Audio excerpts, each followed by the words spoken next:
si Maymay po. Ngayon po, estudyante po ako at nakatira po ako sa Cagayan de Oro City po. 1 year old pa lang po ako, iniwan po ako ng papa ko po. Ang malas ko lang po talaga kasi hindi ko lang siya nakasama ba. Wala kaming kontak. Nag-ano din po ako, nag-Facebook din po ako. Kita ko po yung picture niya po. May pamilya na po ba siya? Sakit lang po ba, isipin ba na may pamilya na siya kasi akala ko patay na siya, gano'n. Para po mabuhay kami po, pumunta po si mama sa Japan, nag-OFW po siya doon. Matagal na po siya doon nagtatrabaho po. Ginagawa ko po ito lahat para po sa nanay ko po. Kasi gusto ko na po magkasama po kami, papauwiin ko siya, mag-iipon ako sa nanay ko po. Kasi gusto ko na po magkasama po kami, papauwiin ko siya, mag-iipon ako, tapos dito na kami titira po.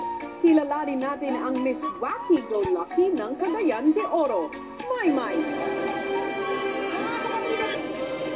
Sobrang excited niya! Nakakatuwa! Hi, Maymay! Maymay, let's go! Eto na mga pamilya, si Maymay, Maymay! Ang tangkad ni Maymay! Kamusta ka? Okay. Mukhang bungis-ngis itong si Maymay. Maymay? Hello! Meet our lucky celebrity housemates. Lucky celebrity housemates. Dito ka sa gitna, Maymay.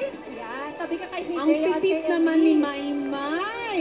Kaya, Maymay, anong pakiramdam nandito ka na sa harap ng bahay ni Kuya? Konting panahon na lang, papasok ka na. Parang panaginip po ba? Yun po. Hindi ko ma-explain.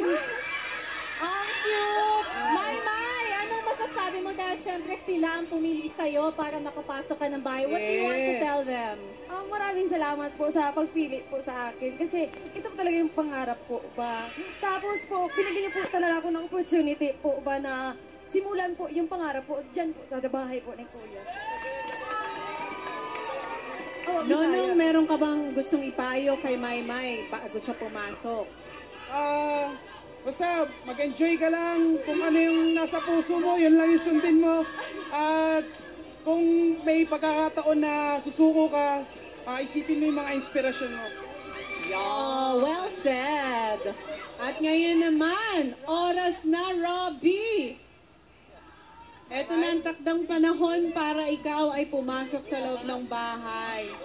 May enjoy mo yan, Maymay. Good luck, Maymay! Paano mo na sa outside world? Maymay!